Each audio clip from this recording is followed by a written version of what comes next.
हिमाचल प्रदेश के सभी देवी देवताओं को नमन करते हुए मैं डीसीसी प्रेसिडेंट का और कांग्रेस के सभी कार्यकर्ताओं का धन्यवाद करती हूँ कि आप सबको यहाँ आमंत्रित किया।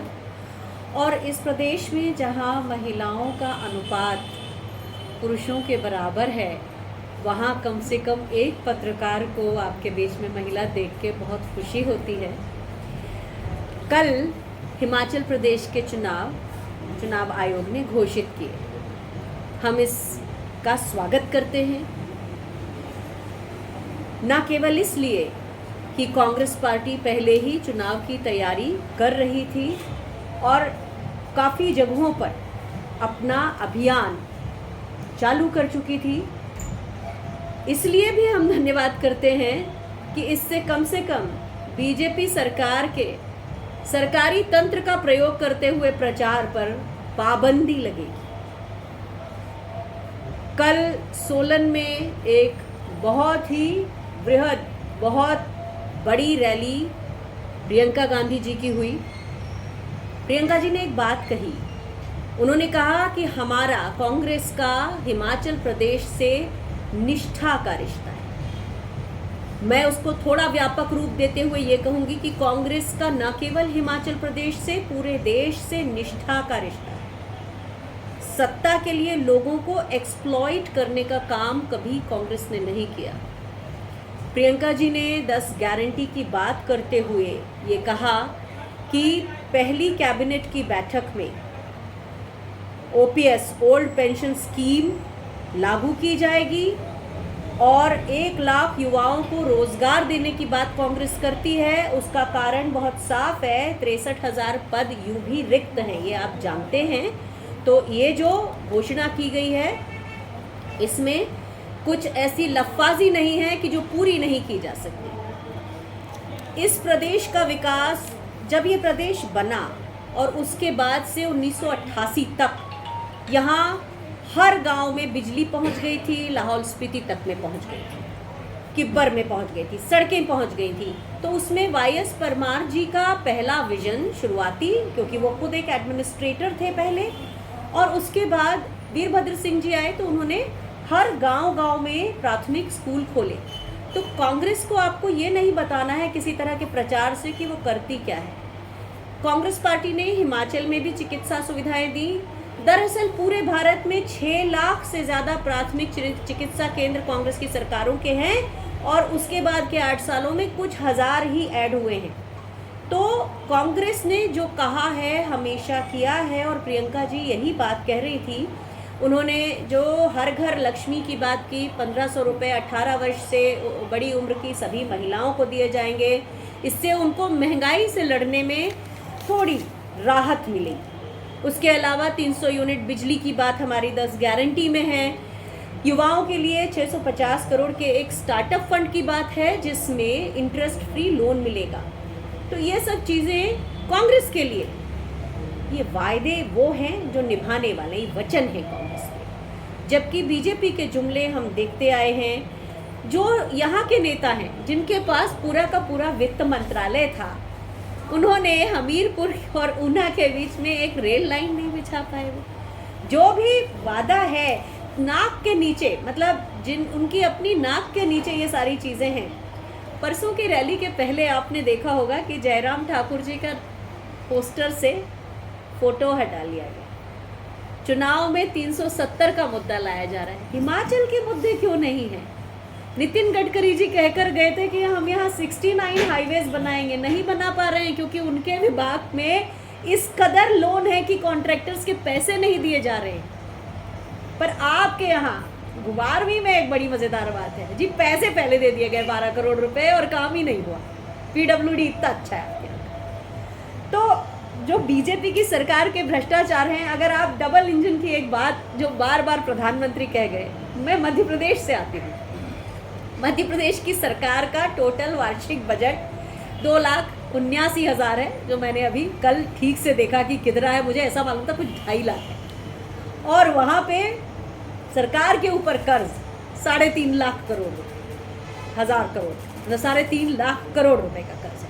तो डबल इंजन की सरकार में मध्य प्रदेश जो है काफ़ी समय से 10 साल तो पूरे ही हो गए, आप समझ लीजिए। तो डबल इंजन की सरकार कहने के बाद हिमाचल प्रदेश के ऊपर भी 60,000 करोड़ से ज़्यादा का लोन बढ़ चुका है, क्योंकि ये सरकार खर्चीली बहुत है।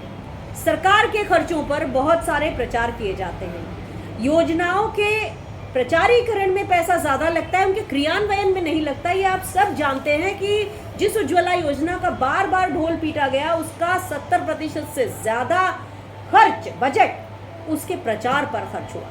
4 करोड़ लाभार्थियों ने दोबारा कभी सिलेंडर भरवाया नहीं। तो ये हिमाचल की भी बात उसी में शामिल होती है कि जो ये सरकार कहती है, कांग्रेस ने यहाँ मेडिकल कॉलेजेस बनवाए, कई जगहों पर बनवाए, कांग्रेस ने स्कूल खोले, कांग्रेस ने हॉस्पिटल्स खोले। कल जिस एम्स का उद्घाटन हुआ, मुझे पता चला कि एक एक्सीडेंट का केस आया था वहाँ, जिसको आईजीएमसी शिमला भेजना पड़ गया। तो फिर आप उद्घाटन तो कर देते हैं, आपके लिए एक बिल्डिंग, एक इंफ्रास्ट्रक्चर वही है क्या? सब कुछ निर्माण वही होता है, आत्मा से कोई वास्ता नहीं। भारत आपके लिए केवल एक जमीन का टुकड़ा है, वहाँ के लोग मिलके उसे भारत माता बनाते हैं। बिना लोगों के ये भारत माता नहीं है। तो भारतीय जनता पार्टी का ये मुश्किल है कि उन्होंने इस हिमाचल प्रदेश, जहाँ से इतने सारे फौज से, आपके हर एक घर से एक ना एक फौजी आपके रिश्तेदार कोई ना कोई होगा, मैं मान नहीं सकती कि नहीं है आपके यहाँ कोई। तो इस प्रदेश को क्या दिया उन्होंने? अग्निवीर। ये कौन सी चीज है जो हमारे युवाओं को किस दिशा में ले जा रही है?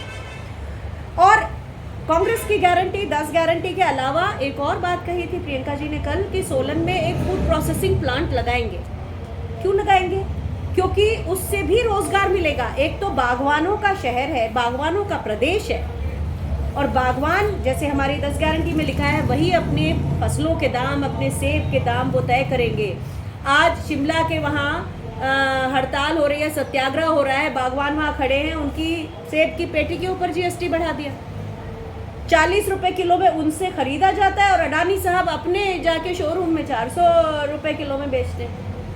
तो ये सारी चीज़ें जो हैं, ये हिमाचल के सबसे साक्षर लोग, मुझे सबसे खुशी एक और होती है कि केरल के बाद सबसे साक्षर प्रदेश है आपका। तो यहाँ के लोग ना तो हिंदू मुस्लिम वाले छलावे में आते हैं, और बहुत साफ बात है, भारतीय जनता पार्टी का एक धीमा जहर है। उस जहर के कई छोटे छोटे इंग्रेडिएंट्स हैं, छोटे छोटे उसकी चीज़ें हैं। वो क्या हैं? उनमें से कुछ ऐसी हैं, हमसे इतिहास छुपाया गया, हमें ये बताया नहीं गया, आपके साथ धोखा हुआ है। तो जब भी कोई तानाशाह, दुनिया में हम विश्व में 14 तानाशाहों के उदाहरण हैं, और उसमें से 6-7 बड़े प्रसिद्ध हैं। हिटलर सबसे टॉप पे चलते हैं, स्टालिन है, मुसोलिनी है, ईदी अमीन है, मोहम्मद गद्दाफी हैं, सद्दाम हुसैन हैं, किम जोंग हैं। ये सभी तानाशाहों ने पहले आकर क्या किया था? पहले लोगों को ये कहा कि तुम्हारे साथ छल हुआ।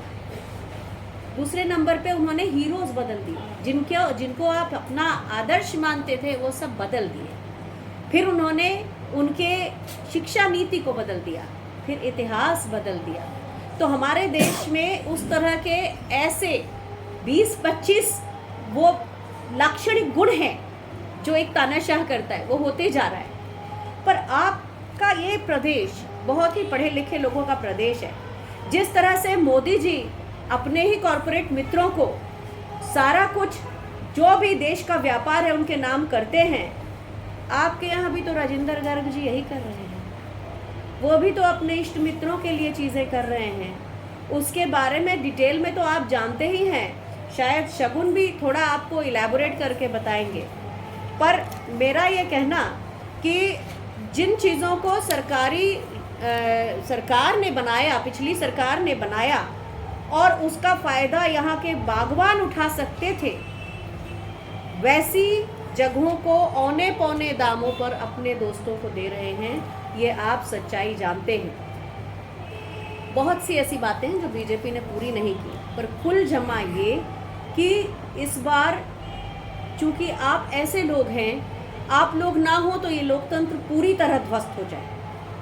इस वक्त लोकतंत्र में थोड़ा जर्जर हो चुका है आपका तंत्र भी, क्योंकि सभी लोग, सबको रेवेन्यू चाहिए चलाने के लिए, और वो रेवेन्यू आपको सत्ता पक्ष ज़्यादा देता है।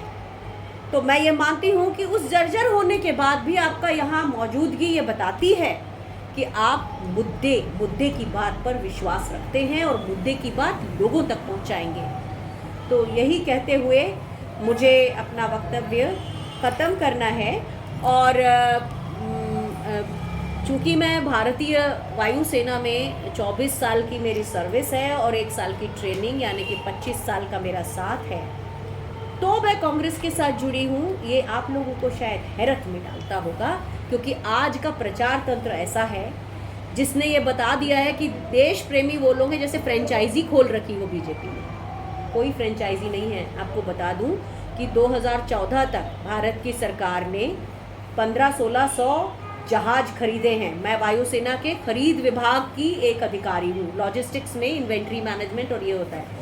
और 36 जहाज खरीद के ये सरकार दावा करती है कि हमने अचानक मजबूत बना दिया, हम विश्व की 4थी सबसे बड़ी वायुसेना पता नहीं कब से हैं।